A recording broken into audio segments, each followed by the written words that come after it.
Hi everybody, welcome to Modern Moves Dance. I'm CoCo Loop. Today I wanted to look at working on the floor. We have a couple of videos about introducing you to the floor, rolling around, getting to the floor and getting up. But kind of like the video we did about shape shifting in the standing position, I wanted to explore with you shape shifting on the floor, going from one support to another support to another support, and really finding out what we're capable of on the floor, within our relationship to the floor as four-limbed creatures. It really is wonderful just for sparking your creativity. Again, giving you permission, building your confidence about trusting your creative mind and your creative body, being able to assume a shape, support that shape, and then using the connective power of your limbs and your body in connection to the floor to find another position and to start to create a fun flow. So at first it might feel like shape, and then find another support, and then shape, and then find another support, test it out, see if you can actually sustain or hold a position or a shape on whatever hand, foot, knee, shoulder you're giving yourself as a framework to hold that shape, and then coming out of that one into another one. So again, we don't have Michael with us today playing drums, but in just a minute you'll hear music that he composed to kind of support us in this exploration sonically. Okay, so we're just going to start. If you have sensitive knees and you have knee pads, you can put those on. I'm pretty good because I have a carpet and I have pretty, I guess I would say my knees are used to this kind of work. But if your knees are sensitive, you'll want to invest in some soft knee pads, or you can even maybe take a leg warmer or like a big sock and put it over your knees. Okay, so what we're going to do at first is we're just going to start, all of us, on all fours. And you can glance up at your computer for reference, but you can pretty much just follow my words. So I'm just going to shift my weight side to side here and kind of figure out where my weight is, right? So as I move my pelvis and my spine over through one shoulder, the kind of burden of support shifts over through one shoulder, down one arm, and into the palm of the hand. And I can feel that kind of also happening in my legs, although most of the weight for me is in my hands. I'm going to turn a little bit so you can see my legs as well. And then I can just start to like lift one leg a little bit and feel what it feels like to be on three support points: hand, hand, knee, shin, hand, hand, knee, shin. And the top of my foot is also kind of helping me stabilize here. And then I can do the same thing. This is just a great warm up. I can start to kind of walk around on my knees and my hands, warming up the shoulders, bringing the hands closer to the knees, and then moving them farther out. You can even lay your pelvis and torso on the ground and push back up. The wrists, warming the wrists up. You can turn the wrists so that the fingertips face the body or face away. And then I'm going to start to open up the face of the body so that I'm on two main pieces of support, with my third foot kind of being a little rudder for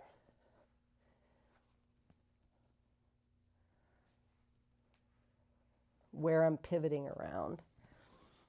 And you can just really play with this, letting the torso open, opening up the shoulders, and feeling the weight stack over the bottom hip, shoulder, hand, foot. And then, as a final little warm up for this, let's go 2 feet, 1 arm. So we're going to keep the base of the lower body in place and let 1 arm float up. And you can let that arm float up to the back, to the side, front. You can make a big circle. And this whole time, you may become aware that your belly button is really the radiating center of this whole thing. And that your head can kind of rotate on the spine. The skull can rotate on the spine and get in line with what you're trying to do. Right?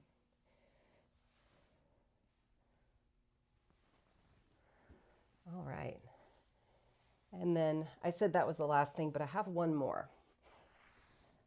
So we did hand, leg, and we opened up and we used that foot as a third stabilizing point.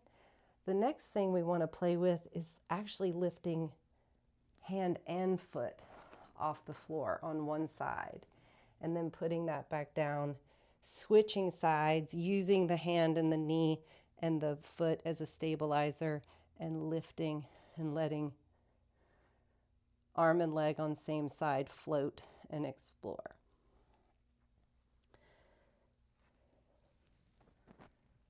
You should be feeling pretty warmed up by now.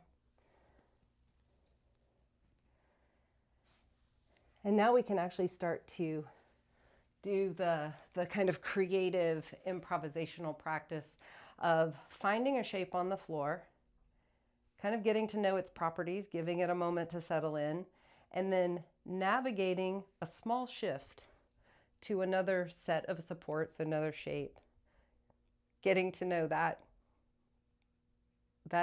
placement and the feel, the tone of that, and then moving into another one. So another shape shift kind of opportunity to explore, but on the floor.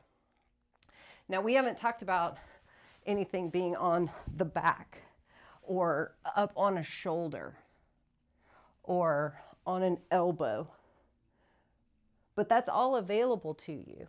You can just start to explore what you're comfortable with and what you have the strength capacity for right now. This is for you. This is your exploration. So I'm going to go through my own exploration. If I start to do things that are a little too extreme for you, don't worry about it. You know, you can just stay in your playful, curious comfort zone. Maybe push a little boundary every once in a while, like, ooh, I think I can maybe do more. I think I can balance on just a hand and a knee. Oh, I think I can roll up onto my shoulder very gently. Those kinds of questions. Can I? Oh, what if I try it very gently, very calmly, and just kind of understand what that is actually requiring of you? If it's too much, back off and just go back to more simple explorations, investigations of letting the floor be your partner as you shapeshift. Okay, here we go. So I'll find an initial shape.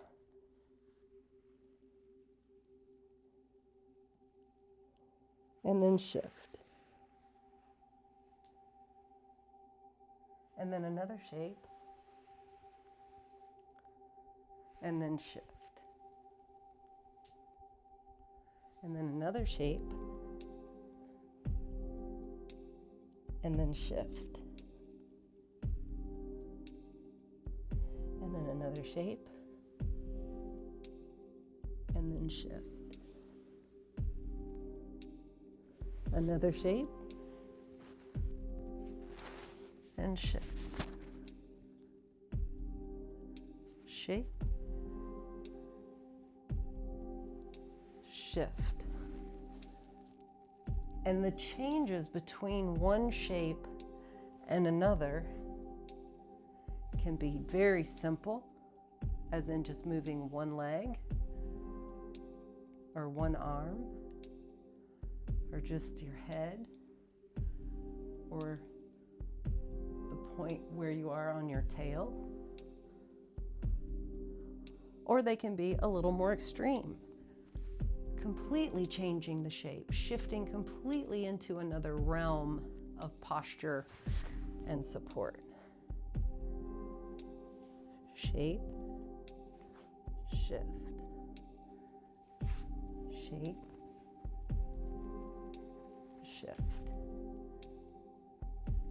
shape, shift, shape, shift, shape,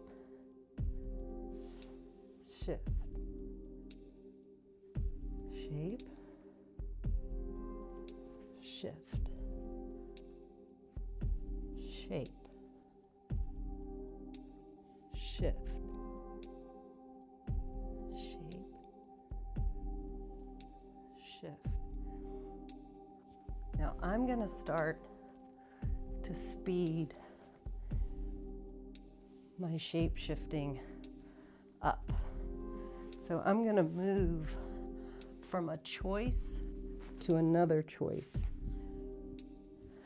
a little bit faster with less time in between.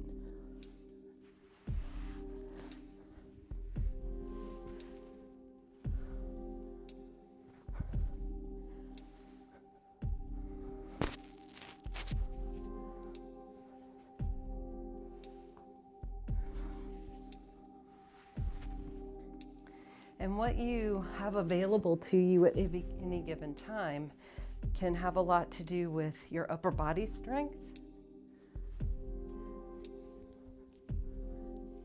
your core strength. So as you do this, if you do this practice a lot, you'll find that the shoulders get very strong and supple. And that going from a straight arm posture or shape down to a folded posture can happen rather smoothly as you build strength in the upper body. And I'm going to get going even faster.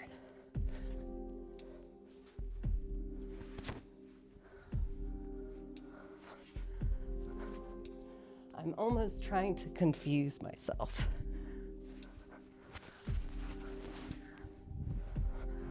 To see if I can perhaps discover something I haven't done before.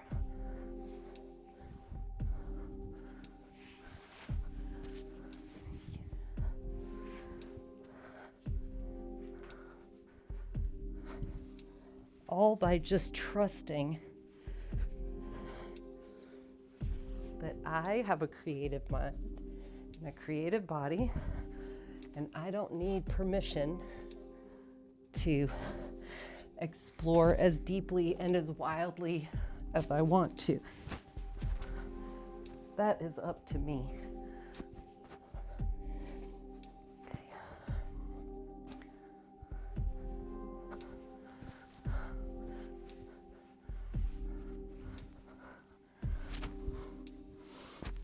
And it's up to you too.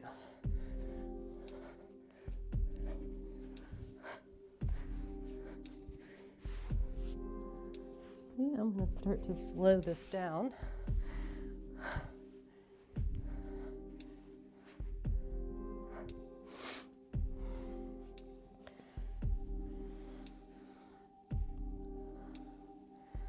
Because one, my heart rate got up a little bit, which is great.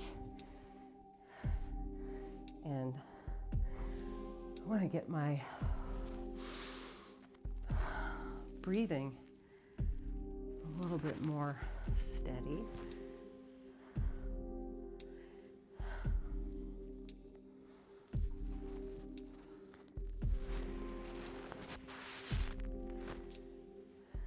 We're going to cool down a little bit and close this out. So find your last 2 to 3 shapes and then your shifted position. And slowly let this bring your body up to standing. Shape, shift, shape, shift until you have your feet underneath you. Let's all take a deep breath. And exhale. One more.